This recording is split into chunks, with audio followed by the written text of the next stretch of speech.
Bonjour chers élèves, aujourd'hui je vous présente cette courte vidéo qui va nous rappeler quelques éléments avant de travailler sur la partie 3, comment l'homme s'adapte à la vie au Groenland, donc qui sera notre travail d'aujourd'hui.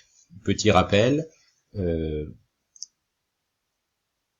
pour découvrir le Groenland, nous avions commencé par observer cette photo. Nous avions donc fait un croquis de paysage qui montrait les différents éléments de la photographie. Au premier plan, sur une zone de pente fortement caillouteuse avec peu de végétation, beaucoup d'habitations qui se ressemblent, beaucoup de petites maisons colorées. Chaque couleur a une signification au Groenland. Les maisons rouges sont des maisons d'habitation, les autres ont une autre signification. Une petite zone de loisirs, un petit terrain de foot, c'était les éléments importants. Également une zone portuaire, on avait vu qu'il y avait une zone portuaire qui permettait d'accueillir, de décharger, peut-être de réparer, de stocker des marchandises. Voilà, une rampe avec des petits bateaux bien sûr qui servent aux habitants, mais les containers qui sont ici arrivent par des gros bateaux. Donc plutôt une zone portuaire, la zone où les petits bateaux viennent se mettre à l'abri. Ensuite, au deuxième plan, une zone de mer ici, de mer qu'on appelle de mer libre puisqu'elle donne accès à l'océan, mais cette mer est recouverte de nombreux icebergs, de nombreux blocs de glace qui flottent encore, et pourtant nous sommes en été. À l'arrière-plan, nous voyons que le Groenland est une zone de montagne, et que même en hiver, il est recouvert de neige. Donc voici notre croquis que vous aviez fait, vous également. Le Groenland, rappelons-nous, est une île qui se situe dans la partie nord de la planète, dans l'hémisphère nord, et qui plus précisément se situe dans une partie qu'on appelle l'Arctique, dans l'océan Arctique, au nord-est de l'Amérique, à proximité du Canada. Le Groenland appartient, c'est une grande île, mais qui appartient à un petit pays situé près de la France, qui s'appelle le Danemark. C'est le Danemark qui dirige le Groenland, même si les habitants du Groenland, en ce moment, essayent de devenir autonomes. Je vous avais fait une coupe du Groenland. Si je coupais le Groenland avec un énorme couteau, voici ce que je verrais en été. Je verrais ici du rocher, très haut, puisque le Groenland est une montagne très très haute. Seulement sur les bords, quelques petites maisons peuvent s'installer. Elles ne peuvent pas, il est trop difficile d'aller construire sur les pentes.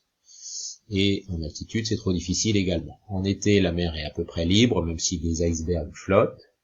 Mais par contre, même en été, tout en haut, il reste une énorme calotte de glace très épaisse, qui est faite avec de la neige qui s'est transformée en glace au fil des années, des siècles, et qui n'a jamais pu fondre et qui est devenue très très épaisse.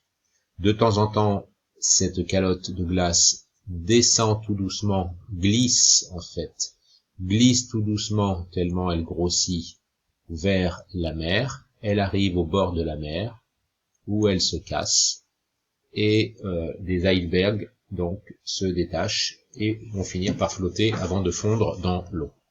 En hiver, toute la mer est glacée, on peut marcher dessus, ça s'appelle la banquise. Elle n'est pas plate parce que les vagues souvent la cassent et elle regèle, donc souvent la banquise est faite plutôt de morceaux de glace cassés, recollés, regelés, et il est très difficile souvent de marcher sur la banquise.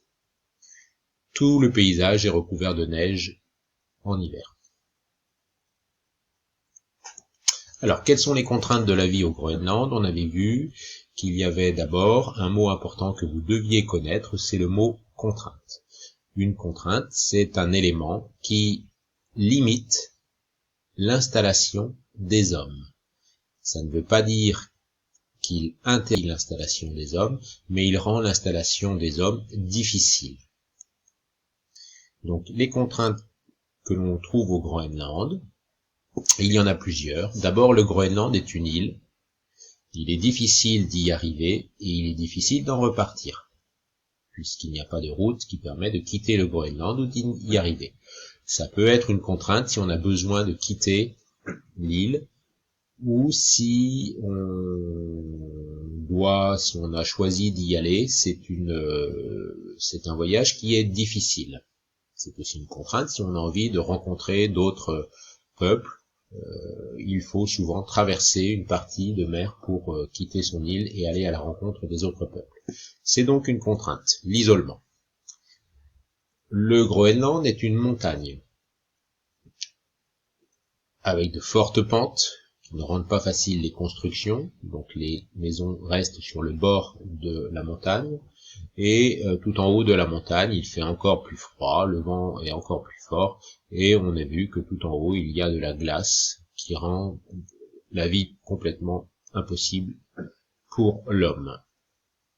La principale, le Groenland a un climat très froid, nous sommes près du pôle, il fait très froid, il y a de la neige, du vent violent, du vent glacé, la banquise est gelée en hiver, les conditions de froid sont extrêmes. N'oublions pas que le Groenland est près du pôle et que, en plus du froid, il y a un phénomène qui fait que la nuit peut durer très très très longtemps en hiver, peut-être même être complète. Pourquoi ? Parce que la Terre est légèrement inclinée, légèrement penchée. Le Groenland se trouve par ici, et que en certaines périodes de l'année, les rayons du soleil n'atteignent pas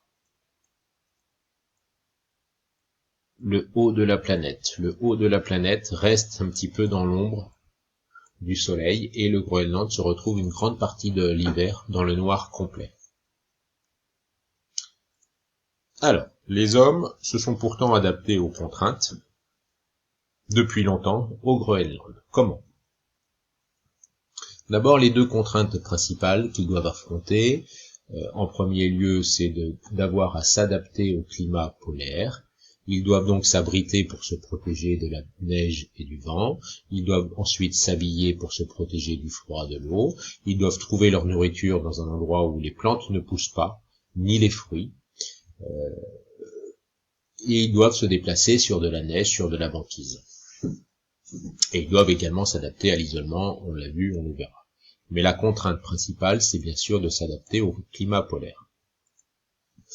Alors, dans les différents documents que je vous avais présentés, parmi lesquels des documents graphiques que vous pourrez regarder à nouveau ici, et également une vidéo que vous pourrez regarder si vous le souhaitez, on présentait les différents modes de vie traditionnels des Inuits, qui sont les habitants du Groenland, à la fois en été et en hiver, avec une activité essentiellement consacrée à la recherche de nourriture et à la fabrication d'abris, puisque c'est une condition absolument nécessaire pour continuer à vivre.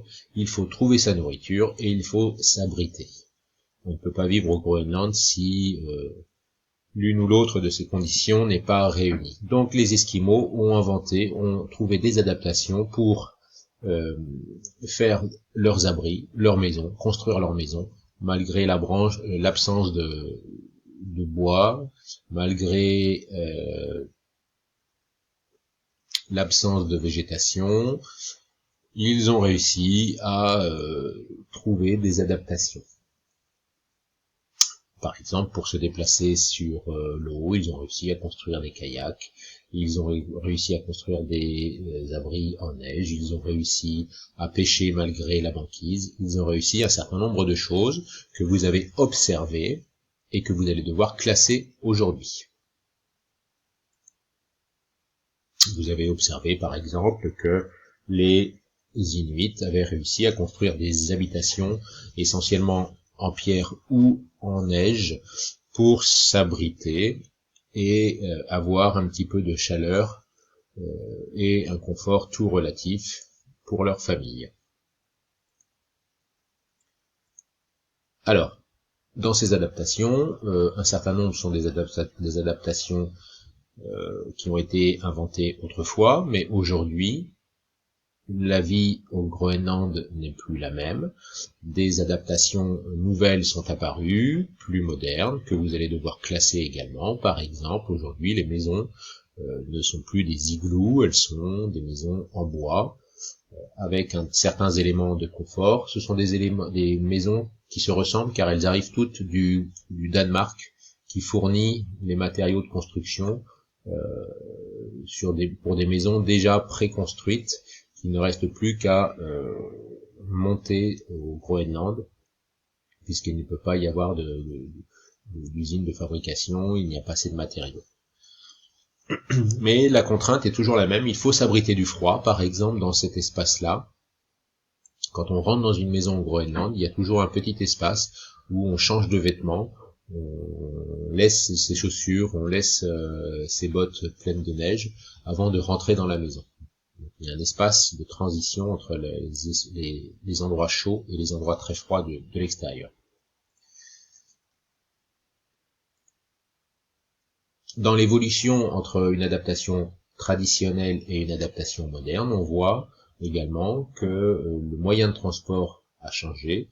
Il était basé sur l'utilisation du traîneau à chien et aujourd'hui on utilise majoritairement la motoneige, avec bien sûr d'autres contraintes puisque le prix n'est pas le même, la réparation est parfois nécessaire, donc la modernité du moyen de transport est parfois aussi une contrainte quand elle tombe en panne.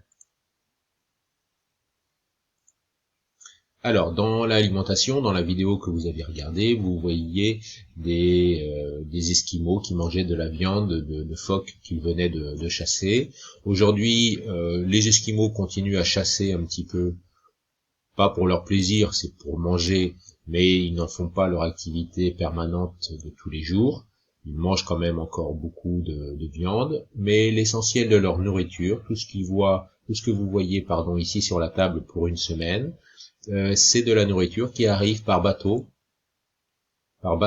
cargo, donc les containers que vous avez vus tout à l'heure, qui sont remplis de nourriture qui arrive d'Europe ou d'Amérique, et qui permettent aux Esquimaux d'avoir une nourriture comme celle que l'on trouve chez nous, avec par contre moins de légumes et moins de fruits, puisque le temps de traverser en bateau, les fruits seraient déjà tout pourris. Alors aujourd'hui, votre travail va être de classer les observations que vous avez pu faire de la vie des gens du Groenland aujourd'hui et autrefois, dans par exemple, ici, pour une des contraintes principales qui est de s'abriter du froid polaire en adaptant l'habitat, c'est-à-dire l'habitation, on est passé d'une adaptation traditionnelle, l'igloo, à une adaptation moderne, la maison. Donc l'igloo en moyen traditionnel et la maison sur pilotis, qui est un moyen moderne. Les pilotis sont les poteaux sur lesquels sont construits les maisons d'aujourd'hui et du Groenland, car on ne peut pas creuser dans le sol du Groenland qui est gelé, qui est trop dur pour faire des trous, pour enfoncer on ne pourrait pas faire des fondations dans ce sol-là. Donc votre travail va être de classer chaque adaptation.